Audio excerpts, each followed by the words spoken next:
Hello everybody, we're here for our weekly update. It is Friday, September 10th, 2010. And I just got back from my doctor's appointment a little bit ago, so I thought I would get on here and make my video while everything was fresh in my mind. First off, I wanted to tell you that, well, I am now 10 weeks, 5 days pregnant. I think they're saying 11 weeks. Basically, this is my 11-week update, so we're going to go with that. And this is my baby. This is the size of my baby right now. It is a lime. And I've decided every week that I'm going to buy the fruit that corresponds with the size of my baby and show it to you for educational purposes.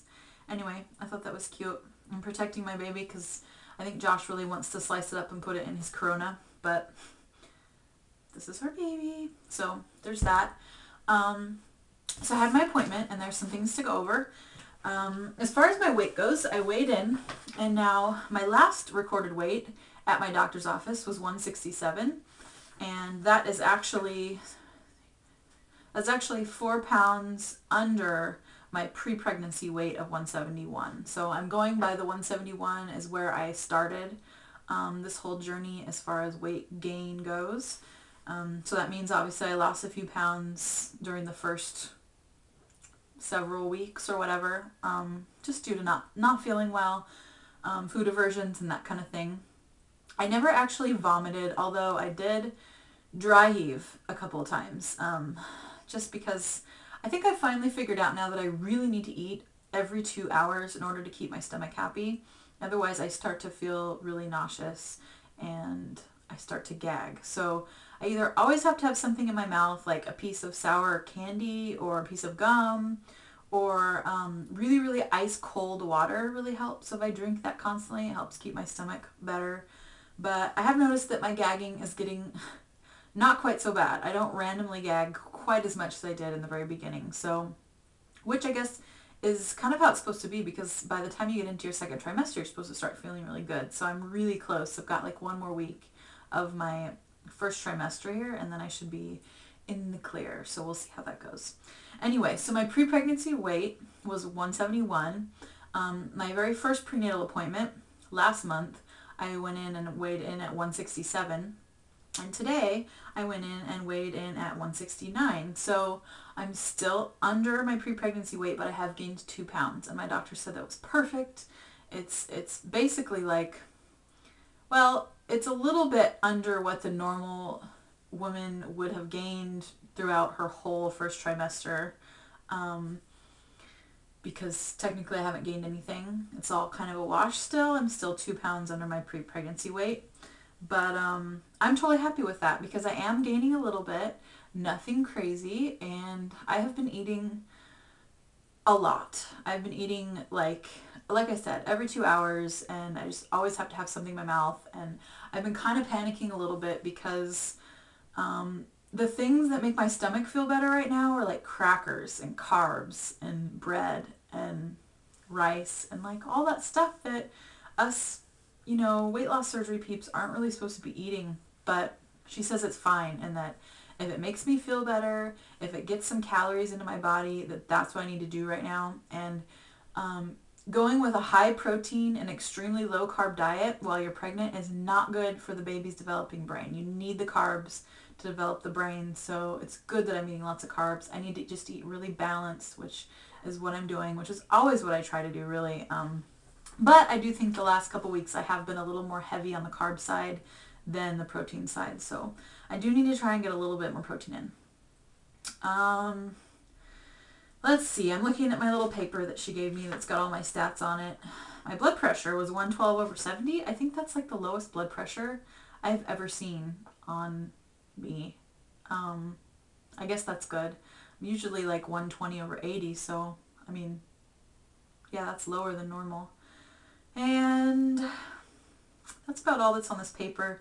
She's got my height, my weight at 169. Yeah, I'm scheduled for, I think it's called the alpha fetal protein testing, and they do some ultrasounds and some blood work on the 27th. And that is basically, it's kind of like a new type of screening that they do. A lot of times instead of an amnio, We want to find out if the baby has any major issues such as Down syndrome or spina bifida or cerebral palsy. I mean, any of those things. Like, I want to know. I want to know what's going on beforehand. So we're doing like all the testing we could possibly do just to make sure everything's good and healthy.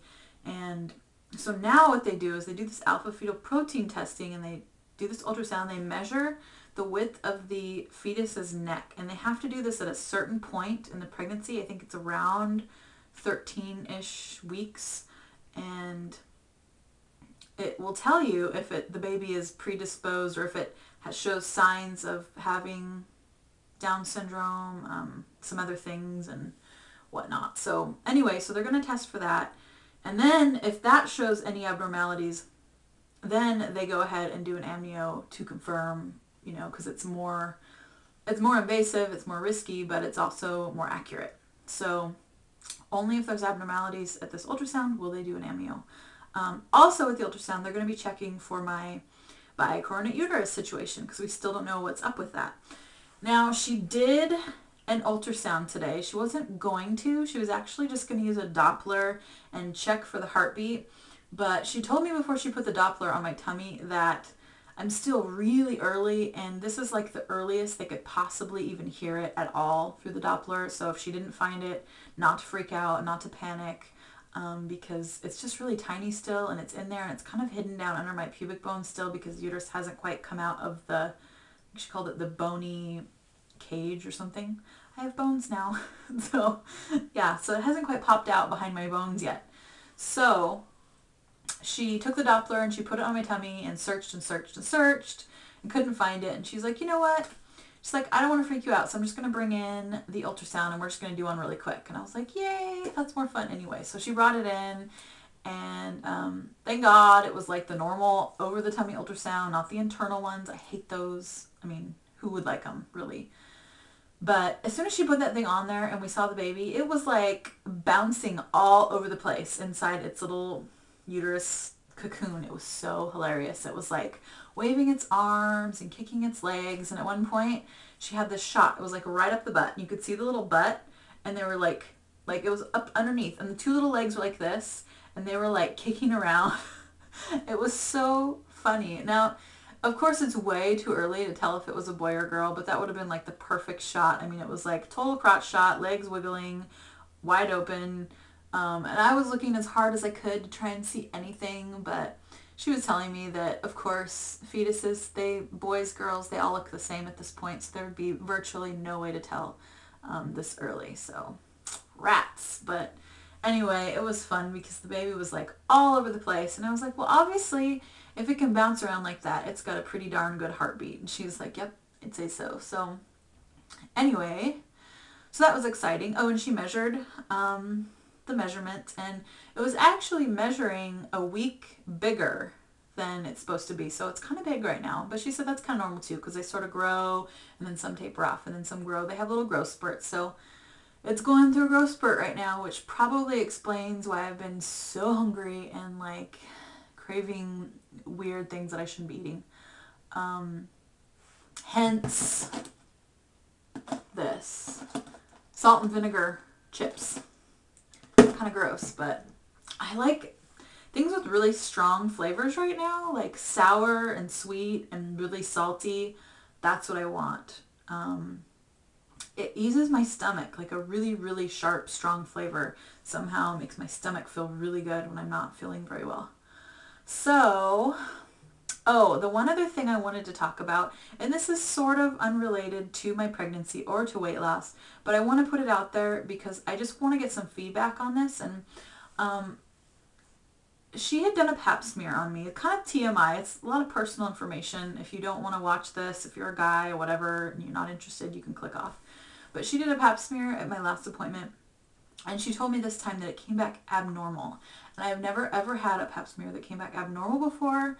And then she said, so what they do when that happens, and it was just a slight abnormality that showed in the pap smear. Then they send it back and they test for HPV exposure. And that came back positive, that I have been exposed to HPV. Now, I don't know if that means that I have HPV.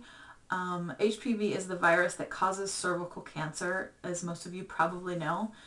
I don't have cervical cancer at this point. I don't even know if I really have HPV. I just know that the test that came back showed positive for me having been exposed to HPV, the human papilloma virus. So, if any of you guys have any more information on this, she seemed not too concerned. She said that they need to keep an eye on it. It's not something that they can just scoot under the rug and forget about for sure. We're going to have to do some more testing. She doesn't want to do it while I'm pregnant because messing around in there with the cervix and things, especially given the fact that I had a preterm labor with my son, it's just too risky to be doing anything like that right now, to be taking biopsies or anything. So she said she wants to wait until about 6 months after the baby's born, and then they're going to go ahead and get a little bit more in depth and do some more testing. So, if any of you have ever heard anything like that from your doctor before, please message me. You don't necessarily have to leave it in a comment, but just send me a private message. Make me a video. I don't know. I just want to know more about it because I'm really clueless. I looked up some things on the internet, and I mean, at first I was shocked. I'm like, what is this? Like an STD? I haven't been with anybody else for like the last 5 years. Does that mean that my fiance cheated on me? Like, what does it mean? And it doesn't mean any of that kind of thing. From what I've read, you can come in contact with HPV through like skin contact. I mean, it's really, really common, and it said almost 50% of all Americans have it, and that at some point in their life they will have it. So, I don't know, you guys. I'm trying not to worry about it. She told me not to, so.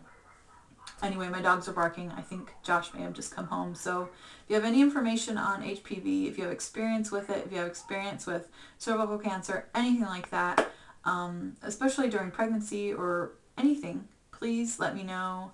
I just would like some peace of mind. All right, and I will keep you guys updated with that and everything else.